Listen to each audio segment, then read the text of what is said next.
Right before we jump into this video, if you'd like to take better pictures in only 11 days, I created a free mini video course that you can sign up for right now at fronosphoto.com/11days. Jared Polin, fronosphoto.com, and this is a review of this Sigma 100 to 400 millimeter f5 to 6.3 DG DN-OS lens for Sony mirrorless cameras. That's right, this one is an all-new design. It's been redesigned. It is the contemporary version, and it is available for Sony E Mount cameras.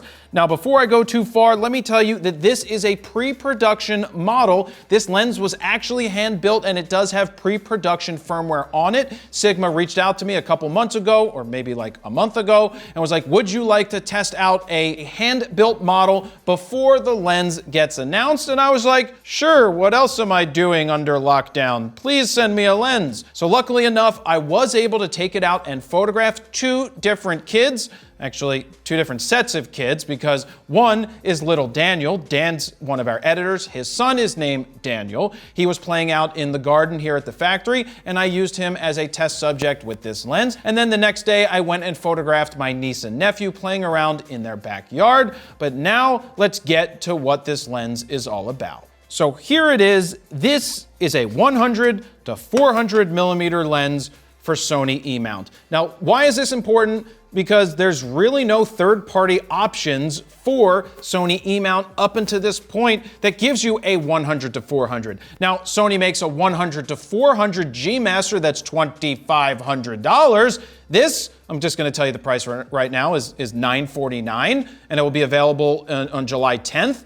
$949, $2,500. One's a G Master, one's gonna be a lot heavier, but come on, man, $949 for a 100 to 400 millimeter lens. Now, Sigma does have this type of lens, a 100 to 400, for mirrored version cameras. Now, I've used the 100 to 400 contemporary. I went to the zoo, and I believe I photographed the gorillas playing, as well as getting some eagles, or whatever you get at the zoo. Unfortunately, I couldn't go to the zoo this time because the Philadelphia Zoo is still closed down because of the lockdown and the safety of the animals and all the guests, so I had to find other types of kids to photograph. Well, animals, so in this case they were kids. But this, I do want to reiterate, is all new designed, not just a 100 to 400 for a DSLR. It is a 100 to 400 designed specifically and natively for the Sony E Mount cameras. In terms of filter thread, we have a 67 millimeter filter thread right here, in case you want to throw a filter on there. I am not a UV filter user. I will never put a UV filter on my lens unless I was shooting like paintball or something, and then that would be a different case. Then maybe I would put a UV filter on there, but most likely I am not. To zoom it, you turn the zoom ring like this. It extends. That's how far it extends. It's not terribly too heavy. It's not a bulky lens. That's why it's a 100 to 400, whereas a 150 to 600 Sigma, which they don't actually make for the E Mount right now, that is a much heavier lens. So this is something you handhold and do not need to use a tripod or a monopod for when you're doing stills. In terms of weight, it weighs in at 2.5 pounds or 1,135 grams. Like I said, it's not terribly too heavy. I'm seeing if it's going to breathe on me. It's moving, but not very much. So I can push that back in, but if you don't want that to happen, you do have a lock switch on the side. Lock it. It's not going anywhere. Unlock it, and it will go somewhere if you decide that you want it to go somewhere like this. We have the contemporary logo right here, so you can see that it's not a sport, it's not an art, it's a contemporary, which is more for the more affordable type of lenses. It's perfectly fine. We've used plenty of contemporary lenses. Sigma's done a great job. Right here, you've got your focus switch for autofocus to manual. Gonna put it back on there so I don't forget. You have your focus limiter. You have an AFL custom button right here. Right here, you have your OS switch. You've got off, 1, as well as 2. I leave it set to 1 when I'm shooting it and when I tested out this lens. As always, if you'd like to download sample RAW files, you can do so. Just look for the link down below. But remember, this is one of those hand-built lenses with pre-production firmware, so take that as it is. But let's jump in and look at the first image. This is an image taken from my roof deck. I saw the sun going down. I'm like, oh, it's gonna be a nice night. And I made an Insta story where I was like, guys, look at the sun rays. There's all these sun rays. The city's looking baller right now with the clouds in the sky. I wish somebody had a camera. I don't. Ah, I do. So I quickly ran downstairs, put the EVF recorder on, came upstairs, took a bunch of pictures at 100. This is at 100. This one is at 400, so you can see the difference in 100 to 400. But before anybody says, Jared, why is there so much sky there? Well, hey, smartass, the reason there's so much sky there is if I didn't cut out all of the distractions of the other buildings in the foreground, it would have looked just like a snapshot taken with an iPhone. So that's why I leave so much headroom in this case with the sky, is because if not, I would have a Carvana dealership in there, which you can't even see, because there's a big-ass Carvana. This is not brought to you by Carvana, but Carvana, you can call me if you'd like to advertise. I kind of want to put a coin in your car vending machine and get a car. You know, like kind of like I put $1 in and I won. I put $1 in and I won. I put $1 in and I won. I put $1 in and I won. Steven, do you know what reference that is? You forget? It's National Lampoon's Vegas Vacation. That's right, because he put $1 in and he won. Mr. Papa Giorgio. Good call, Steven. Mr. Papa Giorgio, your car is awaiting you. Thank you, Mr. Papa Giorgio. Anyway, that's why I cut off so much, because I could probably show you some of the...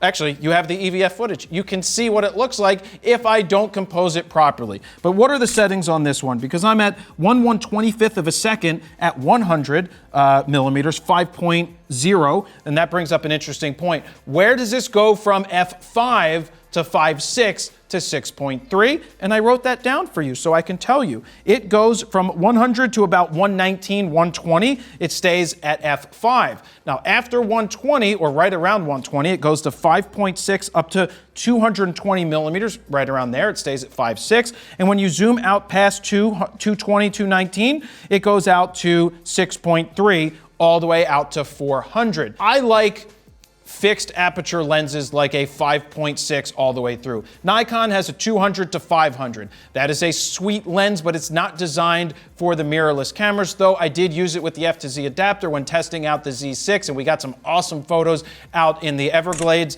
in Florida, but that is also a much bulkier and heavier lens than a 100 to 400. I still wish it was just a 5.6, but in terms of making the size smaller, that's why it goes to 6.3. There is not much of a difference between 5.6 and 6.3 when blowing out the background. Let me cut in here real quick and let you know that the images that you're seeing on the screen right now were taken with this lens and edited using FroPak 2. If you'd like to speed up your RAW workflow or give yourself a great starting point, we created 15 all-new custom Lightroom presets that you can check out right now at fronosphoto.com/FroPak2. While you're over there, you can play with the sliders to see the befores and the afters, and if you decide to pick them up right now, they are currently on sale for a limited amount of time. Or if you want to get all bundly, you can get FroPak 1 and FroPak 2 as the FroPak bundle and save even more. Now, let's get back to the video. Let's go to the next image, because I'm at 1/100th of a second at 6.3, handheld, and it's in focus. So having the combination of the OS in the lens as well as in the body, I was using the A7R4 in this case. That is the only body I had other than the A9 II. So I figured, why not put it on the highest megapixel body and see how it turns out. So that's what it looks like at 100, and that's what it looks like at 400. It's actually a pretty cool shot, Jared. You did a nice job composing that. Nice separate. Actually, it's actually really cool with the way that the light was hitting the buildings, causing that separation. That's Comcast Tower 1, Comcast Tower 2, and the other building with the pyramid. I don't even know what that one is, but that's part of the Philly skyline.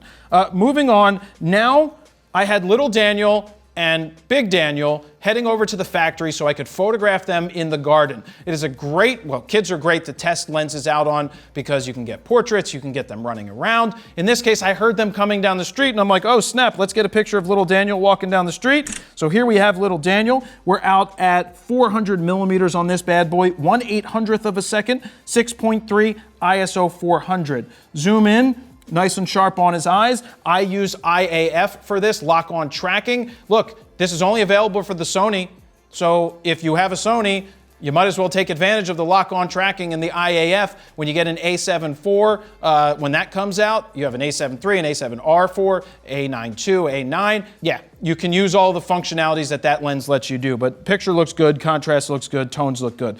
Now we move into the garden area, and the kid was just sitting there. Did he sit there long? No. No, he's pretty active. He likes to run around. He doesn't like to sit still, but what other 2.5, 3-year-olds like to sit still anyway? 1/320th of a second, 5.6, so that means I'm at 227 millimeters here. But even at 5.6, the composition is nice. I actually use Skittles to edit this raw file in Lightroom. And Skittles, for those of you who don't know, is from FroPack 1. It's one of our Lightroom presets. It gave me a really good starting point, and then I tweaked it from there because Steven has it vibrant, pumped up a lot. That's why it's called Skittles. Yeah, that's why it's called Skittles, because it pumps it up quite a bit. But that's the point of the presets, is that you can tweak them. But anyway, I love this photo. It found the eyes. The eyes are nice and glistening, nice and sharp. The tones and the contrast that I was able to pull out of this raw file is obviously great. And 5.6, you can see, ooh, boy, you can see that he's separated from the background. I'm still going through puberty, by the way. Separated from the background at 5.6 is fine. Would f4 be better? Would 2.8 be better? Sure, but in the most parts, I'd have a 70 to 200 2.8. I'd have to get a little closer because in this case, I'm at 227 millimeters. Moving on, next, little Daniel laid down after sticking his head through the chair. That chair is actually in the background, that blue thing, in case you're wondering why is it there, because he knocked it over when he tried to sit in it, and then he just laid down forward just like this. And a little secret in photographing the kid, Big Daniel is laying like a foot to the left of him, which got him to stay there to give me this shot.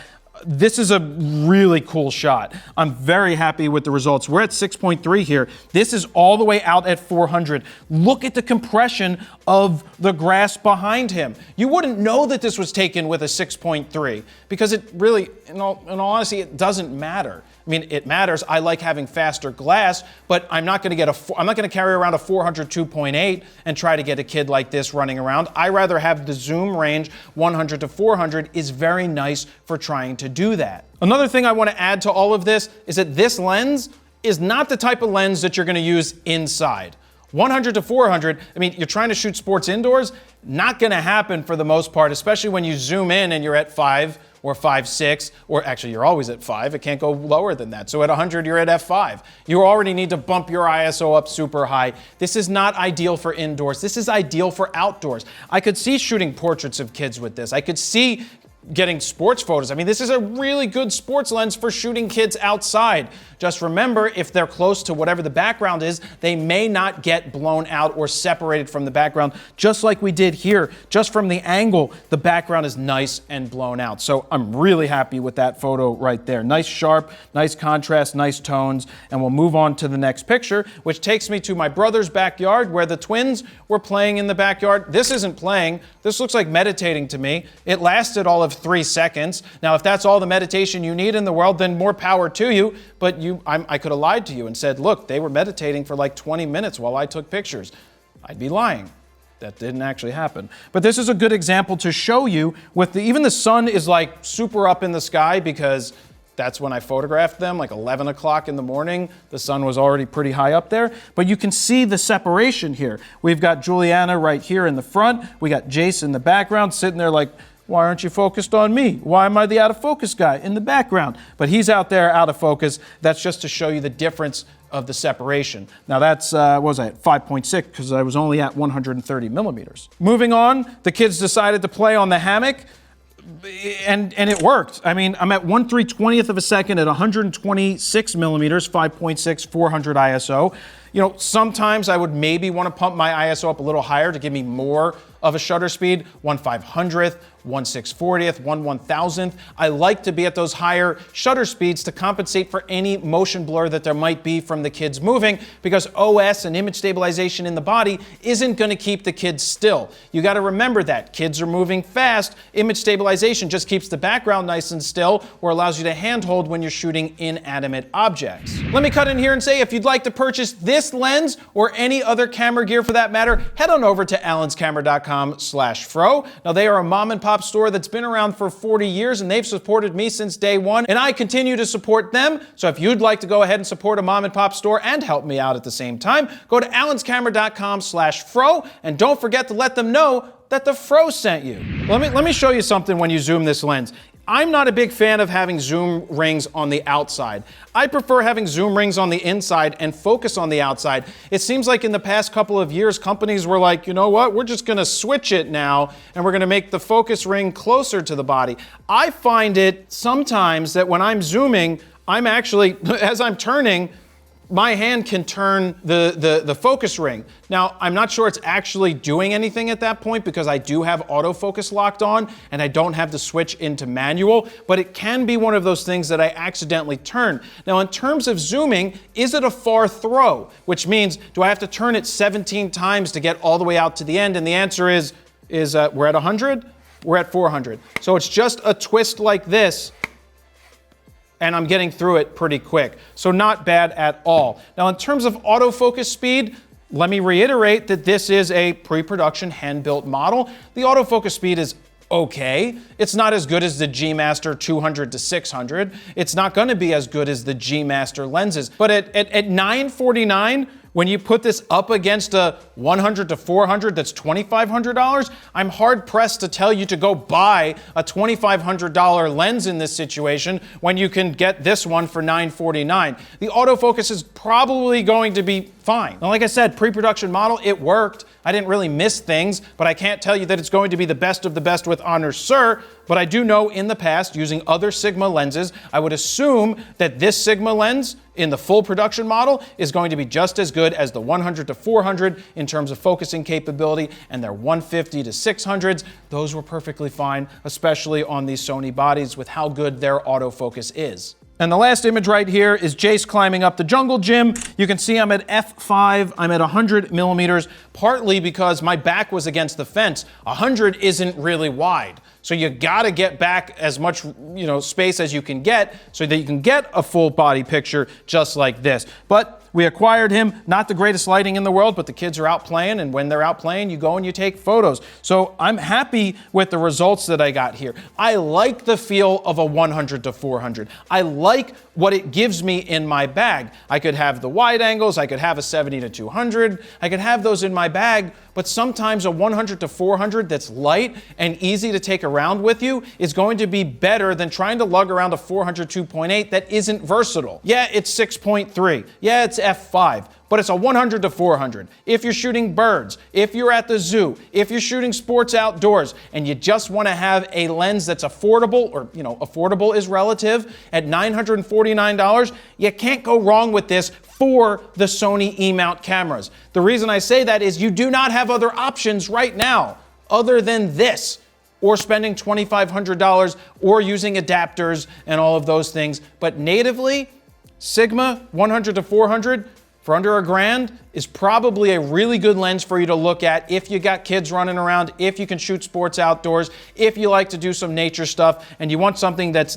pretty light and pretty versatile to take around with you. Now that brings us to the two most important tests that are left to determine if this lens is for you, and the first one is the sniff test. Oh yeah. Oh, nice. Fresh cut grass. Now, if you're allergic, you might sneeze. But if not, it has that lovely smell of freshly cut grass in the early morning with a little bit of dew, and you're like, ooh, yeah, step into a Slim Jim. Never had a Slim Jim before. All right, second test, wind tunnel test. Assume the position.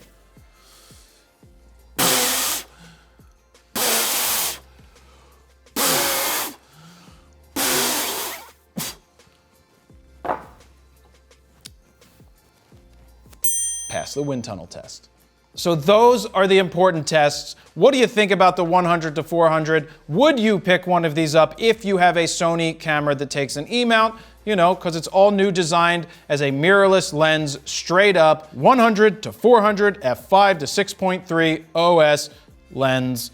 Let me know what you think down below. Don't forget to like, share, comment, and subscribe. Hit that subscribe button if you haven't. Hit the bell if you haven't. You know, ring my bell so you get notified when new videos go live. And that is where I'm going to leave it. Jared Polin, FroKnowsPhoto.com. See ya.